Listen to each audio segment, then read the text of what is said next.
All right, welcome everybody. 1:00 sharp, Thursday, September 21st, 2023. This is Arman Rusta from Blue Liner, all juiced up for this topic today. Best practices in product development, product marketing, product management, coming to you live from multiple platforms for the first time. We hope it works well, whether you're joining us from Facebook, LinkedIn, YouTube, or straight up from Zoom, or catching this later on recording. We'll have that available as well. So I'll give everyone a minute or two to get your sandwich, get your lunch, and grab a drink, grab a tea, coffee, and join me for an interesting exploration, hopefully interesting, into a bit of my history, Blue Liner's history, what we've done, what I've done over these 27 plus years. Man, can't believe it's been that long in this space of basically inventing, creating, conceiving, bringing to market various products. So I'm going to jump around quite a bit.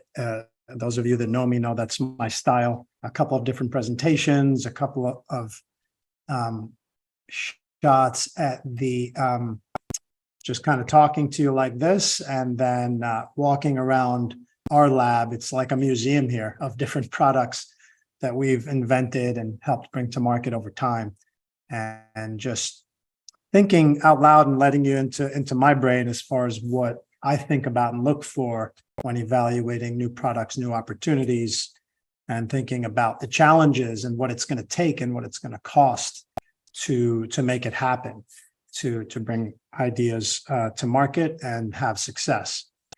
So with that said, let me get back to a presentation. Here again, I'll jump around a bit.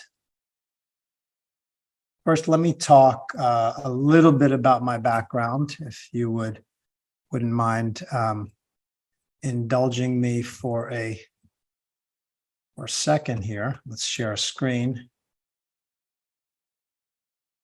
All right, so that's me back in the day, playing soccer and bringing that passion for teamwork, for collaboration. A team is a product, right? When we think about products, let's go beyond, a product you can hold in your hand. Obviously, we're in an app, tech-centric world now. So apps are products, physical products.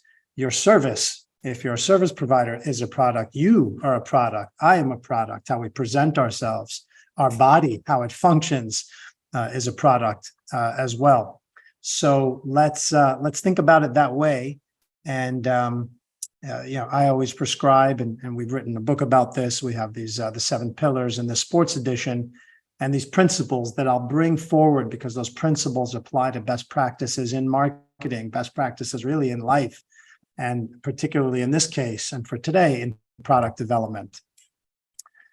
So I've spent 27 years, my whole career, in this space, developing products, bringing them to market.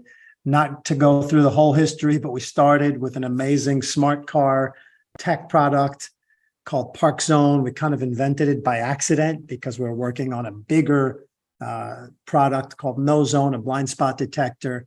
And then we just happened across more of a gadget item, which I'm actually going to demo. I have one in the office here, and brings back great memories. One of my best friends, Charles Balsamo, and I, working on this over our initial time out of college, brought it to market, sold it to a public company, won a number of awards, and we were definitely way ahead of our time. Before the term smart car was even invented, we were calling it like collision avoidance sensors and automotive electronics.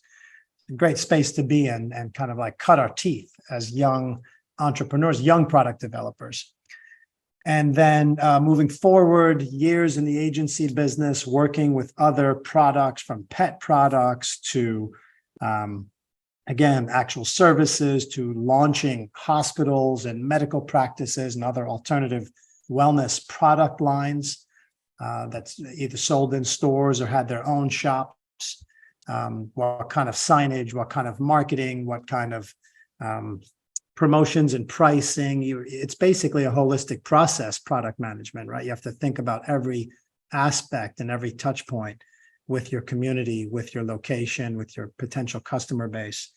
All that culminated into, myself and Blue Liner being invited to join and be a founding member in Adjustco, which launched the successful product AdjustLock, which we'll get into, which has won many awards and has global distribution and a very IP-centric strategy, IP standing for intellectual property, which, when you have intellectual property, it's a great competitive advantage to be able to price your product a little bit higher or boast unique features that others can't necessarily copy directly. But not every product, has that luxury or benefit. And it's also an expensive strategy to pursue to protect your IP. And then fast forwarding to 2016, when we really took our agency experience and all of our technology engineering experience from web development, from like more traditional software development into the app space with a whole line of apps under the B Labs umbrella.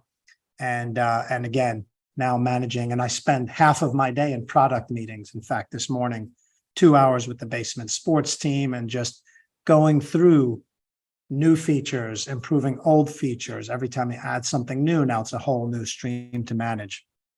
So there's a bit of a synopsis of 27 years.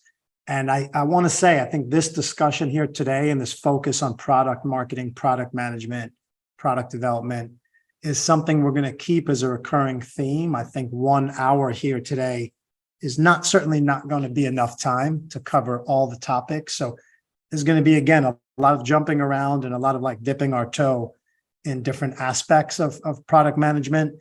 You have my commitment that if not once a month, at least once a quarter, I'll do a new update and installment, particularly on this topic. And I want to hear from you all. So if you're on Facebook and LinkedIn now, or hearing it live or coming in later, please comment, add questions, add topics you'd like to see covered, and I'll evaluate those. And or if you have a product and you want to do an audit or an evaluation, maybe I'll bring some of you all on and we'll look at it live and give you kind of a live, we'll have a live interaction. So this is going to be a series, a collection in terms of this kind of workshop, let's call it, which is what it is. So going forward a little bit, again, a bit about Blue Liner. And if you want to actually inquire about services, and I'll talk about this at the end as well, you could see some of our specialties in terms of prototype development, go-to-market launch plans, integrations between app and web, which is becoming a big trend. And we'll talk about other trends as well. Hacks, actual hard tech products, another huge trend. Some of you were on my talk last week with Shahab Salami of Dick's Sporting Goods, formerly with Nike.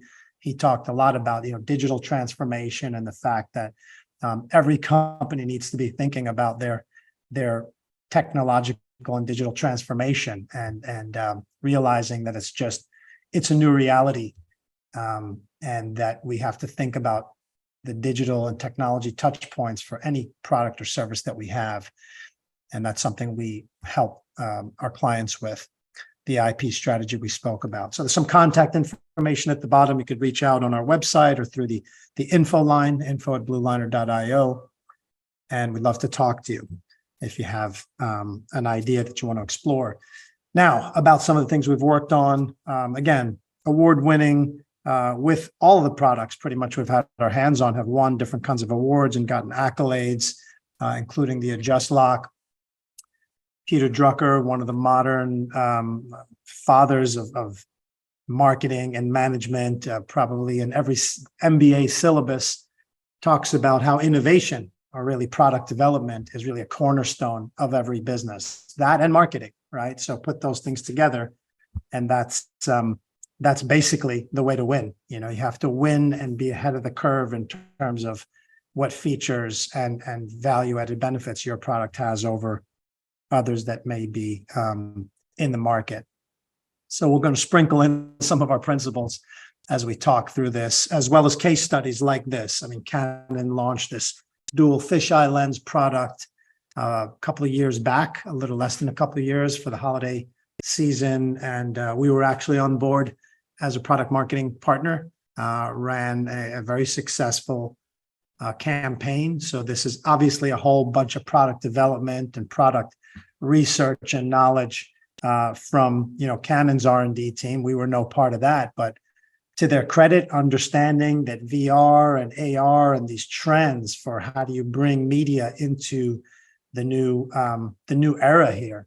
And they really hit the mark. And of course, there's competitors in this realm as well. But when you have a brand name like Canon and you mix that with some cutting edge technology, which people would expect from a brand like Canon, and then you market it well in terms of the visuals, in terms of how this campaign, I urge you to look this product up and see the visuals, the videos, because it's a new technology and it's a lens that goes on top of a certain type of camera line that they have. So there's a bit of learning that comes with anything that's on the cutting edge of innovation. And that's one of the important rules of product marketing and management, that education component to make sure your early adopters are well versed and aren't frustrated with how to use your new product or technology so they could become your brand advocates. And then the rest of the group that's been waiting to see what the early adopters say will come on board and follow on, be like the fast followers. So this was a nice case study we had. Health City as well. Again, a hospital, a whole product as a whole service practice with 150 doctors. Dr. Shetty, if you've heard me speak about him before, his vision and the interview with Shamari Scott, who's chief business officer at Health City in the Cayman Islands. So to take a whole medical concept and say, we need to be closer to the US to provide service, but we can't be in the US. So when you talk about what your market demographic is, but how to access that market with a product, I mean, do we really need another hospital? There's so many already, but the vision for Health City was medical tourism. So it's a different spin on services that are being performed in the market of the US, but it needed to be outside of the US for various legal reasons and pricing. And it's really a pricing strategy and a quality of service strategy and a bit of a different model. So it required many, many years of education in the market, but it needed the right leadership, the right messaging, and a really holistic strategy, which is one of the main principles here. You need a kind of a holistic view on your product strategy.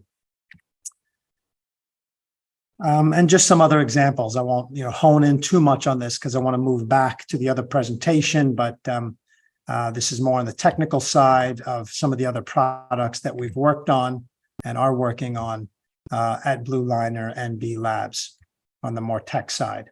Obviously, you have to show your features, right? Features is what helps you win. So in this case, it's Basement Sports, and it's the streaming, the ability to stream, not just have quick games and quick informal sporting games and contests set up at home, in the backyard, at a birthday party, fun for the whole family, fun for the whole team, group of friends, but the ability to then stream that and cast it to a TV or a screen in the space so kids could see themselves on screen and they get excited.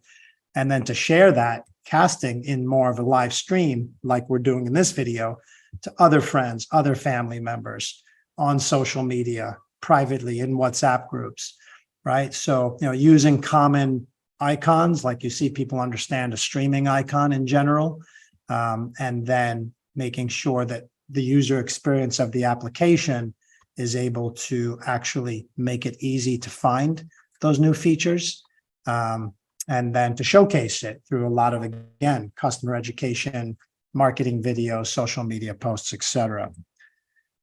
And again, a team is a product. I always love to highlight the greats like Jordan, but in this case, right, a quote from a great saying that, one's own individual greatness isn't enough. He could be a key component and feature of the Chicago Bulls, but it's the teamwork and it's the way the features work together.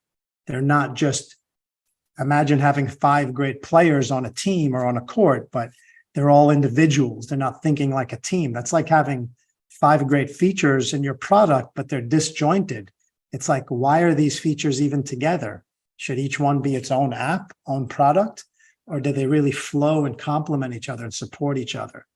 So think about it in the analogy that way, that teamwork is really like the features and the whole flow of your product line, right? Or your product variations. Maybe it's different colors or different sizes that need to really flow together and complement each other well. And yes, an actual sports team, beyond the analogy, is a product. And a coach and a GM has to put a product on the court so that customers will pay either, buy their television subscription or go to the arena or stadium and spend their hard-earned money to watch that product, right? To consume that product. So absolutely, every team, every form of entertainment is its own product, and all the details need to be thought out for that product to come together effectively. Another one of our products, which I'll demo here, do we need another food product, and why? You have to answer the question, why? Is it because that neighborhood needs it? Is it because it's better ingredients or some new food technology or type of concoction, special formula, special recipe?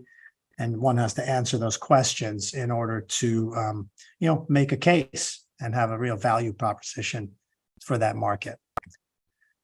So let me take a quick breather and break here. Also welcome anyone who's joined in late or midstream. We started about 15 minutes ago. We'll go till the end of the hour. Again, this will be the first in an ongoing collection and series of talks on product management, product marketing, product development, really innovation and inventions. It's what I've been doing my whole career. I want to welcome everyone from Facebook, LinkedIn Live, YouTube. Please share it out with others you think may be interested, which would be anyone who's in the marketing or development or conception of products and services. I'm going to shift over to another presentation here. Stop this share and share a new screen. So give me one moment for that.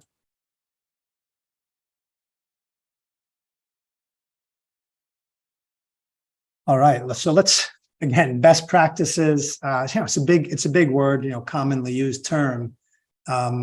This is just what I've learned and seen, through 27 years of doing this myself, for clients, with our own products.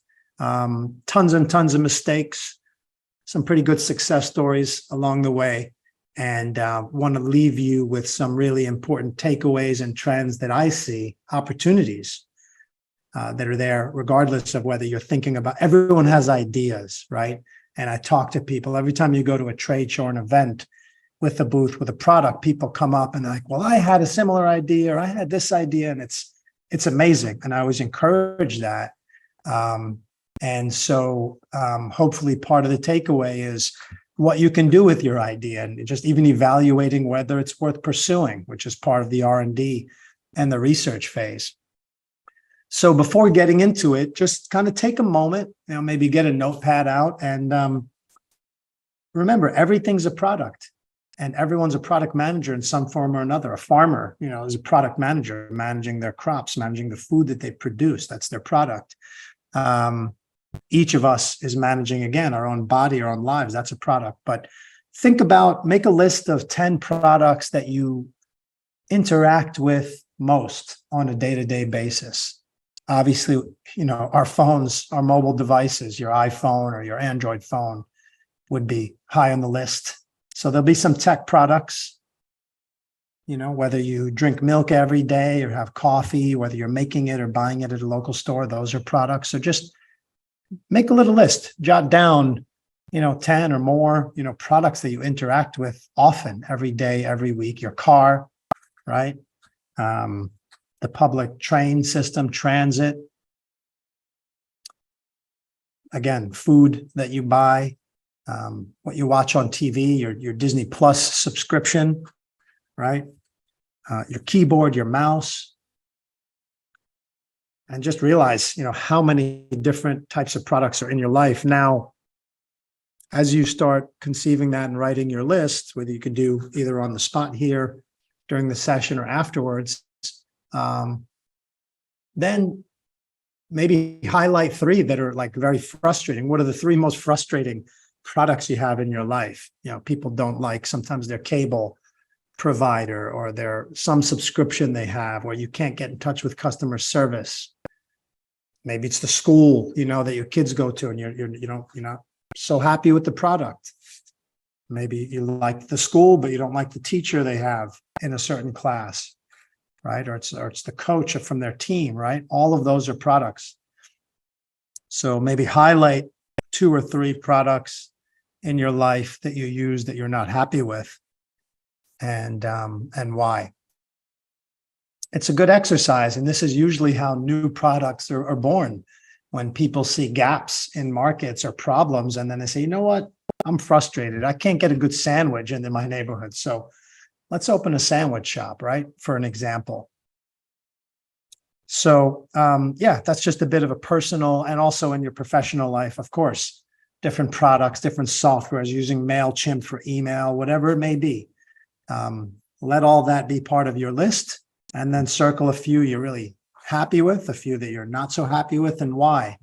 And that's really part of this process. And if you're part of a product team already with whatever your own products or company services are, think about making that list of what are the products that your company offers, and try to give an objective evaluation, right? Because that's what I would do. If you came to me and said, we need to improve, or why aren't we getting the customers we want?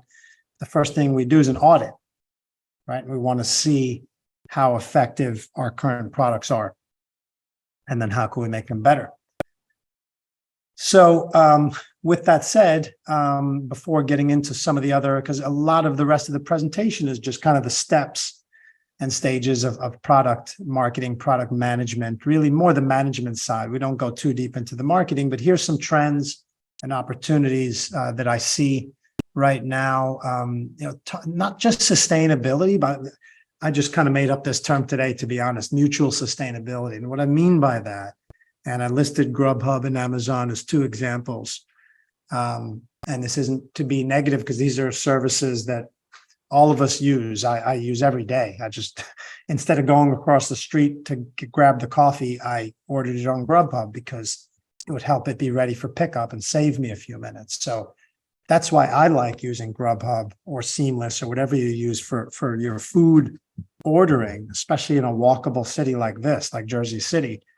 Here's the problem though, right? And what I mean about mutual sustainability for the customer, for me, it's great because they've got my credit card and payment, and I can order from Hidden Grounds Coffee, which is my favorite spot, or any other. It's got all my information saved. It even knows my best orders. So it's really helping load my cart for a quick reorder. The coffee shop doesn't love it though, right? Because they've got to pay 30% to Grubhub. So they're always trying to promote hey, download our app, right? But do you really want 60 apps on your phone, one for each different restaurant? I mean, it becomes cumbersome, right? So it's different products, like my cell phone, which doesn't have enough space, right, to store 60 new apps. So I like the one. As a customer, I like the one.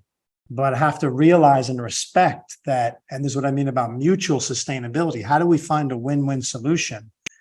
How do I make sure that coffee shop doesn't go out of business because they've got to pay all their margin to a big tech company, Grubhub, which I enjoy. So a lot of times I find, and this is a big trend and something to think about as a consumer, a lot of things we enjoy, like Amazon Prime is another example. We all love Prime. None of us like to pay for shipping. So we take advantage of Prime, right? We pay Amazon extra money, right, for a Prime membership, so we can get quote unquote free shipping as a customer. How do the business owners that have to manufacture those products feel about it? I can tell you, because we're one as Basement Sports, and it was a terrible experience having to deliver product to customers all around the country for free and not get paid for it, because guess who pays for it? You have to pay for it.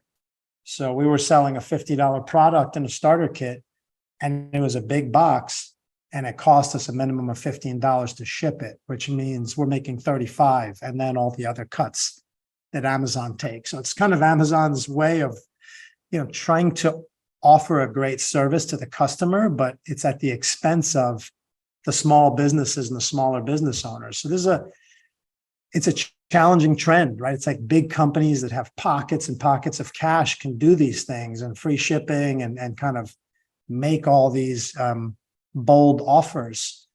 And at the end of the day, the company's paying for it. So the solution's not really ready-made, but I think it's an opportunity. It's an opportunity for new providers to come up that maybe take less of a cut. I mean, there's some margins and pricing analysis there, but how do we support local businesses and make sure we understand, you know what, maybe I should walk across the street and just buy it on site, keeps more money in their pocket, and maybe it's a little less convenient for me. So it's a bit of a balancing act between what's convenient for the end user, what's sustainable for the small businesses and the businesses that you're buying from, and then these intermediaries, let's call them, like Grubhub, Amazon, et cetera.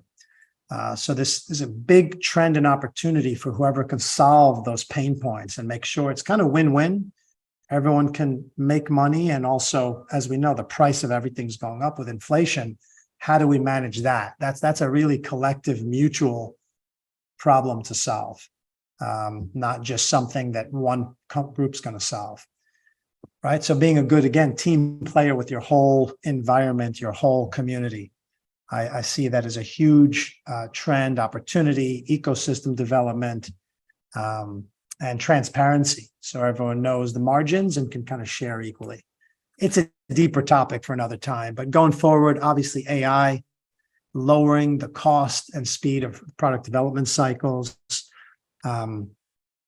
It doesn't matter what kind of product you're working on, but if it's a physical and a visual product, it's unbelievable what you can do nowadays. And I'm going to give a quick demo here in a second, using some AI tools to help come up with concepts, design ideas, whether it's fashion or furniture or whatever it may be, some tech product, whether it's an on-screen product or an app. These AI tools are becoming more and more savvy at being able to it's just like part of the brainstorming team. And you know what, with that said, let me actually just show you, let me go through this list and I want to come back to this and actually demo something there right here on this point, right? So now, again, developing an MVP and iterating. Obviously, that's just a good best practice. You save money by doing a minimum viable product and then get feedback and then iterate from there. That's just not even just a trend. That's just an ongoing recommendation and best practice. I want to illustrate another client we've worked closely with and talk about elite customer service, because again, sometimes it's a good product, but you can't get someone on the phone. You don't get a response. The customer service, it's so basic, but it's hard because you have to be profitable as well. And make sure that there's good customer knowledge, good knowledge, product knowledge for the people providing customer service, right? And then this part, values-based marketing and partnerships. This gets more into the marketing side, but it's a huge trend, right? Look at what, again, Messi is doing. And of course, that's Messi, but we can talk about different influencers and different people, not just in athletics, but in all walks of life that are part of the product, the players, but who able to take a percentage of ownership and really align their interests and values with, again, the television rights, the different contracts they have, a percentage of ownership in the team, so that they can fully represent that organization. In Messi's case, it's Inter Miami as well as all of the MLS, and basically raise the bar and the valuation of that whole industry, soccer in the whole country here in the US, as a result of the way that product, if the product is soccer and then the product is the MLS league and the product is Inter Miami, right? And then the product at a micro level is Messi, the player, and creating alignment and synergies across that whole spectrum for US soccer. It's like the perfect alignment and win-win, again, similar to the mutual sustainability. So yes, values-based marketing, not just someone doing a quick endorsement for a few bucks, right? And customers could really tell when there's a deep alignment, someone that really believes in that product and can represent it very well. There's no better marketing than that. So with this kind of trend analysis, and this is just basic, we can go over, there's probably 10 more trends we can talk about. But again, for the interest of time, I want to dive in deeper into this customer service and this AI. Let me go ahead with a new share here into a screen.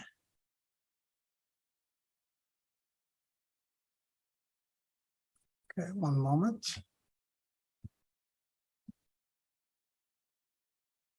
Okay, so here we go. Pretty cool AI tool called Dream Studio. And what it does is based on your prompt. Again, you're a product developer. Someone's coming to you with an idea, or you have an idea in your mind. In this case, I just put in here, modern furniture, metallic, iconic. I'm not a furniture designer, but okay. And I got 4 images, right? And then you can click into each and then refine it and look at develop other iterations. Let's go ahead and click here and see what came up. Okay. If I want, I can go into this tool and set this now as the main image because this is the color I like, and then create other branches and other variations, right? And again, based on this prompt, these 4 keywords, probably someone who's in furniture design would be able to come up with some better terms here. So let's try something else just to show you a live demo. If anyone wants to prompt anything, please do put it in one of the chats, and whether you're on Facebook or YouTube, LinkedIn, or Zoom directly. But I'm just kind of thinking on the fly here. All right, let's see. Let's try.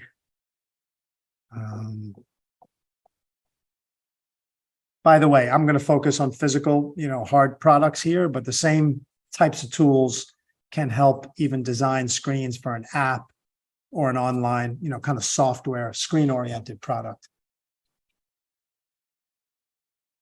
Let's be creative here. Let's imagine we were in like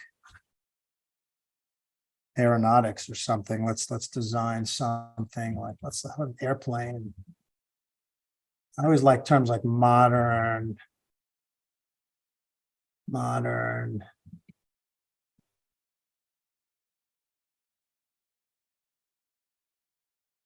flying, well, obviously tech airplane.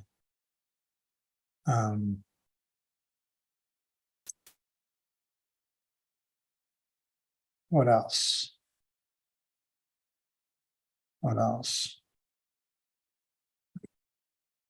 We could use colors, we could use other descriptors.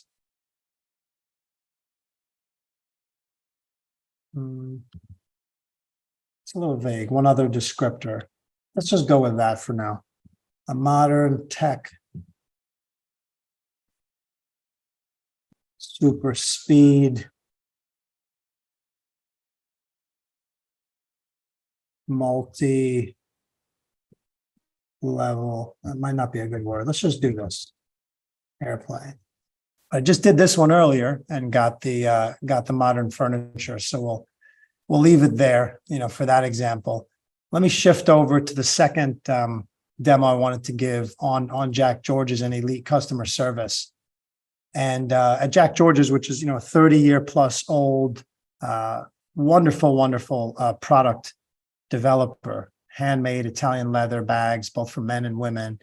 They have an amazing policy of a lifetime guarantee and warranty on your item. Very rare offering. A lot of their competitors don't do that, and they even give you instructions how to pack your bag and send it back. And if you check their reviews across the board on various websites, on not just their own, even on Reddit, you'll see people talking about how amazing and high quality the bags are, right? So they don't get damaged or harmed, too easily. But if they are, and wear and tear over time, these bags last a long time. You send it back and they will, without charge, repair it for you, which again is just a high level of customer service. And then they showcase it on their website. So it's not like a difficult thing to get to if you need that attention. And to me, that's we don't see a lot of that nowadays. We don't see a lot of that. I think it's a great opportunity. It obviously comes at a cost. Company has to evaluate if they're willing to invest that cost, but that's the way you keep loyal customers for a long time and get the kind of brand supporters and brand advocates that that every brand is searching for, and every product should be looking to get those testimonials. We live in such a reputation management era, and people want all that feedback, but you have to take the good with the bad. And if the feedback isn't good and your product is getting too easily damaged or it's hard to get repaired, you're going to get some negative feedback. So it's a great work by Jack Georges to keep that up, and certainly not an easy level of customer care, customer service to sustain. So let me go back to the core presentation here. And then I'd like to save some time, the last 5-10 minutes, for some questions, and also a live walk through our lab here to showcase some of the items that we have in the actual lab. So we went over trends. Again, key steps if you're starting out with a new product or just kind of considering, and you've already identified that there's a need, you're solving a pain point. Obviously, you have to conduct some market research, try to understand what's the size and opportunity in your market, get some feedback from users, either of existing competitive products or of the types of user base that your product would speak to. And then, as we talked about earlier, developing a prototype and testing through your MVP. Similar for tech products and apps, it's really a similar concept of market research. Sometimes it's hard with cutting edge technology and cutting edge products because there's not really existing solutions. So people don't know they need it until it's there, right? Much like many inventions we can talk about over the years. None of us knew we needed a smartphone before it came into our hands, and we realized, wow, this could really change my life. And so you're not always going to get through the market research the understanding from people about like why they might need something if your product is on that spectrum of really being like a new solution, or not even a solution, a new innovation that speaks to people and changes their life in a way that they didn't know they needed it to be solved or changed. As we talked about, market research, different ways to do that through focus groups, through surveys, and just general analysis of the market. Prototyping and testing, I'll talk about this briefly with some personal examples. With our blind spot detector, NoZone, it was such an amazing product. It actually never made it to market. We made it to market with ParkZone. NoZone we didn't, because there was extensive potential for liability. If that blind spot detector doesn't work just once in 100 times and someone gets into a bad accident, you're on the hook, right? It's like what self-driving cars are going through now. Like, great, this works well, but what happens when it doesn't work? Who's on the hook? Is that company, Tesla, whoever it's going to be, Uber, going to go out of business because of liability, right? How do you mix smart cars with human driving cars, and what's going to be the transition period there, right? So similarly, we had a blind spot detector, and two of my best friends, Chad and Gio, was right out of college. They were going to Florida, and we paid them to put the blind spot detector in the car and literally sit there, one driving, the other one taking notes for every time a car passed them. Did the sensor pick it up? Did it pick it up or did it miss it? And literally for 15, 20 hours of driving back and forth, they tested that product. And yeah, that's what's required with a Just Lock. Also, we had a great lock, but would it withstand a kick on the door? When would that lock break? So we had to do the old strength test, send it to labs that would hit a door that had the Just Lock at different levels of pressure and see when it broke. And then you have to show those results to Home Depot and the big buyers to say, hey, our product's not just a cool innovation, but it's also strong. And it actually wasn't strong enough at first. And we had to make the metal thicker in the catch part of the lock in order for it to hold.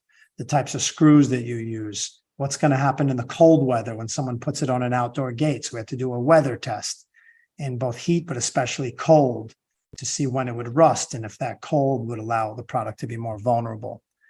Basement Sports is another example in terms of what kind of items you're putting in a product that's for kids. And is that plastic, or are those items small enough to be a choking hazard, right, for younger children? And we actually failed a couple of those tests and had to continue to iterate, failed by the standards of Amazon. And then that's why I have some bones to pick with Amazon, but I get it. They're trying to protect customers. And then you have California, which is its own beast in terms of the requirements it has for the kind of materials that they would accept, or the disclaimers you have to put on your packaging if you're selling into certain areas. Factory audits, and then is another whole area of stress for smaller and newer product developers. You might make a great product, but if your factory is not on the list or hasn't been pre-approved, that big box retailer might not take you in. So that's helping those smaller factories get up to speed and make sure they abide by certain standards, both ethical and otherwise, so that everyone could be comfortable bringing your product to the shelf.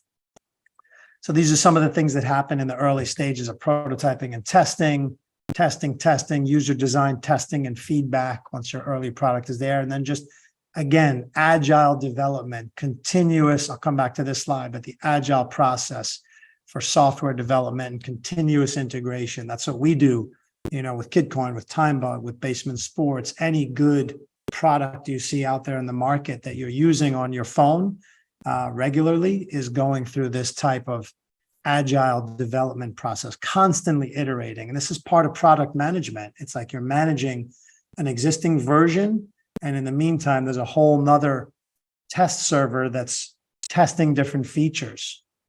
And then the concept of A/B testing. We have a new feature, we think it's good, but we're not going to do a full rollout. Let's do a rollout with a test market with some different, user groups. And then that gets back to this slide of having different personas, different target user types, and really just building out these use cases. Usually using a flowchart, a simple tool like Figma, or even just a chalkboard or a whiteboard, any whiteboarding tool. Zoom now has good whiteboarding tools. There's many, many tools that offer whiteboarding. And it's literally just a flowchart. For example, with a lot of our products, they're for parents and kids and coaches, right? So the use case is, or the user story is, a parent moves to a new neighborhood with their 2 kids or family, and they don't know what activities are available. So they go online and they do a search for sporting activities or fitness or recreation. They land on your site or your app or your website. Now they want to understand what the options are, how much it costs, who they can speak to, where there may be a free trial available. So that's what I just described. There's like a 6-7 step really use case, or you can write the user story and then look at your product and see if it offers a solution and an easy path for that user type, that persona, which is the parent in this case, to arrive at your offering, evaluate it, and hopefully keep moving down the funnel of actually signing up, or at least giving you their phone number or email. Now they're in your marketing group's marketing funnel for how you follow up and hopefully get them on board as a customer, or at least to the evaluation process, right? And that's a different persona than the teacher that's looking for a solution for their classroom, or the kid that, is 11 years old, maybe has their first phone, and they're looking for apps and games and things to do with their friends, right? So that's a whole different use case. He's already at a birthday party or with a group of his friends, and, oh, look at this app. Cool, something we can do together, right? That's a very different user story, a very different use case. Maybe they need permission for their parents or not. Usually for kids under 13, there's some kind of permissioning that they may need. And every company you can see, from Uber to gaming companies to Amazon, are all going through that when they're trying to appeal to kids how do we make sure we have the approval, especially if they need to buy something and pay for it, right? So you need to build in all of these different use cases for approvals and integrating with other family members that are part of this, the buying journey, let's say. All right, just again, a summary of bringing, new ideas and inventions to market. What problem are you solving for? First question. This is if you're coming to me with a new idea, I'm saying, okay, well, what are you solving here, right? Can this be profitable? Is there other people, competitors trying to do it? Is there any intellectual property or IP available here? Maybe we should file a provisional patent.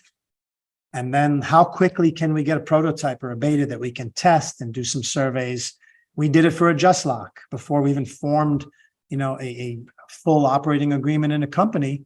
It was the inventor, and myself, two co-founders, getting in front of Grove Street over here in Jersey City with a little table, some free waters, and just, hey, get a free water if you give us 5 minutes and kind of take a look at our product so we can do a survey. And we surveyed hundreds of people, got great feedback. We're able to use that to help convince investors to invest in the company because 87% of people said that they would prefer our product to the traditional lock. So that's an early example of using your prototype beta to get feedback that could then help you get the capital needed and move forward with your product, and then continuing to iterate it by making the product stronger and strength testing and all those other components there to hone in on your true product market fit.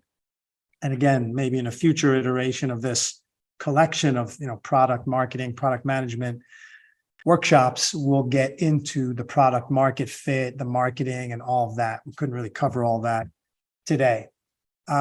Before you leave, in the next 10 minutes, I'm going to switch over to my phone and just give you a couple of other product thoughts with products we have in the lab here. But definitely reach out to us at Blue Liner. You see 3 different ways to do so here. Reach out to me directly, or Steve Powell, our VP of Sales, on LinkedIn, on Facebook, any which way, through the website. We'd love to brainstorm with you. We'd love to have a meeting like this, or you could present your product to us and we could give you feedback, audit it, assess it, brainstorm with you on it. I am going to now switch over to another device. Please do submit questions at this point if you have any. Here we are in the lab. I was talking about Exeter and ParkZone, and I just actually installed this. So what this device does is, imagine you're pulling in to the back wall of your garage. You can see this little traffic light. I'm actually going to reset it here. See this button? This could be a battery issue. Let's see. So this little gadget called ParkZone was my first invention, co-invention, using a little Polaroid sensor down here. I hope there's not a battery issue. That blinking red light usually means that. So you would mount this on the back wall of your garage and then hit this little button. And it will blink. And then when the light goes off, that means you're set. So see, I'm using this little pad. Imagine that's the bumper of the car. And now here we are, we're out of the garage. We're coming home. You see that green light? You're driving your car, you're getting closer to the back wall, the light turns yellow. And as we said in our slogan, when the light turns red, you're in the park zone. Cool little tool. I'm going to leave it up in the office. And by the way, when we did our marketing strategy at trade shows, we did just that. We put the park zones all over the booth. And from there, people would just walk up closer and back all day. And we got buyers from Brookstone, from Sharper Image, eventually into Sears and Kmart, all with this little gadgety item, which sold over $10 million in sales over the first couple of years. Just coming over, and I'm going to answer some questions in a minute. Just the kind of things we consider, right, in our product development. For Baseman Sports, we have a bat, right? We've got a blue bat. Here was another bat from another company, which you may have heard of, called Nerf, a great brand a lot of us grew up playing with. And one of the early issues we had with our bat was it would break a lot quicker. So it was a product quality issue, right? So there's always pricing versus quality and weighing How many things are you putting into your starter kit? Our baseball starter kit's right over here. Again, that big box that I told you cost $15 to ship. So another early mistake on our part was having a package that was too big for the price point, right? So we worked on for the next product, making it a smaller package, 1/3 the size, right? And much cheaper to ship. And that's actually two sports in one. So double the efficiency, 1/3 the size for the same price. So our next version of our baseball kit, we're probably retiring this and we're going to combine baseball and basketball. But that's another issue, making sure, the products can be efficiently packaged. But with this particular issue, the product quality, and I found out because my son and I would do little lightsaber battles, and the orange bat always lasted longer than the blue one. And this bat we've had for like 3-4 years. So kudos to Nerf for its product quality and for teaching us that we needed the similar type of PVC plastic to be made at a higher level of thickness. So that's the kind of feedback and detail and attention to detail you send to your manufacturers, to your partners, right? Same thing with balls, something as simple as this little foam ball, which is used for our Nerf basketball and baseball. And how much do you squeeze it before it loses its shape and its roundness, right? So it's like the thickness level. How heavy is it? If you make the ball too heavy, it could break windows. So as an example, this other ball we used for soccer, which I've had again for 4 years, we've kicked it around. Kids have done all kinds of things to this ball, but it's somehow maintained its shape and it's maintained its usability versus one of the early balls we had in the soccer kit. Our soccer kit did not have the right level of thickness to maintain its shape and be actually functional in this kind of indoor environment, which is where we play basement sports. Same thing with the sticks, right? What levels of sticks do you need to have for an 8-year-old child, a 10-year-old child, a 12-year-old? What if mom and dad wants to play? An adult that's 5'5" to 5'7" can't use a stick that's this short, even a stick that's this short. So it's about testing it with the different age kids in your market and finding a solution to be able to extend, which is what we're working on now, an extendable pipe that can go on so that you can easily create a stick with a longer length that can be more adaptable for different age kids. And I can go on and on. We decided to add this bag that's actually very nice, that can actually hold product. Once you take it out of the box, now you get this nice bag. You want to pack the items and take it to a friend's house, you get that bag. That was a very last minute addition to our product set and something that people appreciated having access to. This basement sports bag, right? And it fits the sticks and the bats and a lot of things in it.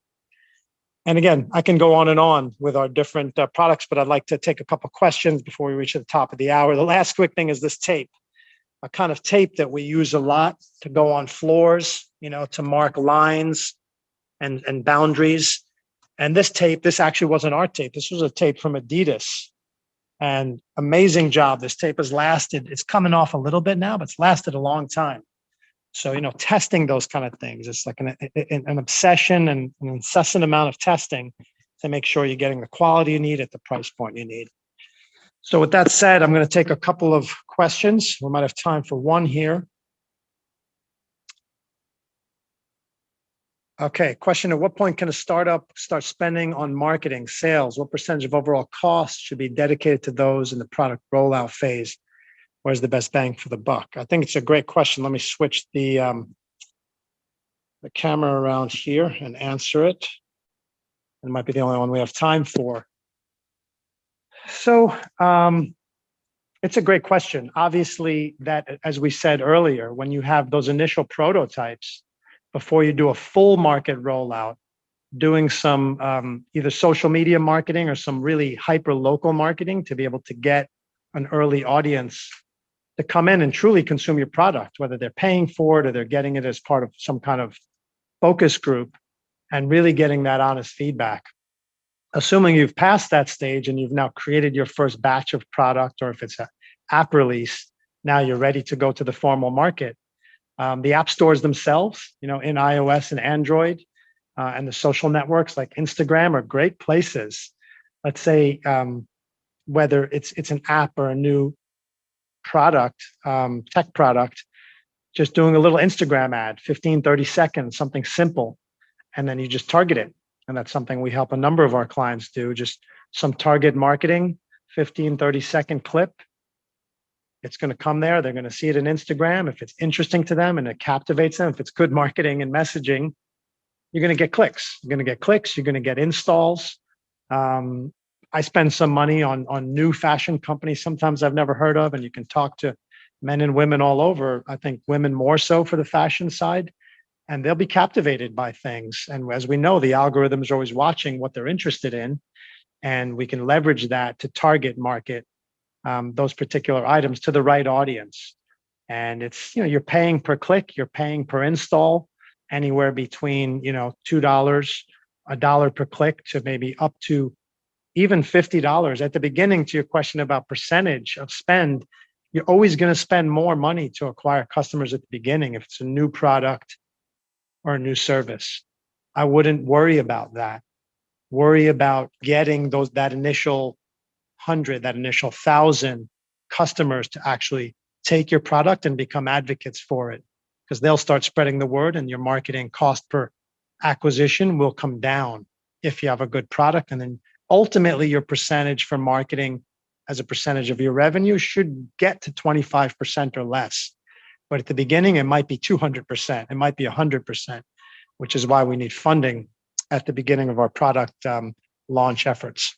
It's a pleasure having you all. Again, I promise to do this more often. Thank you guys for joining. Facebook, Instagram, YouTube. I'm sorry, not Instagram, LinkedIn. Next time we'll try to find a connection with Twitter and Instagram and other platforms as well.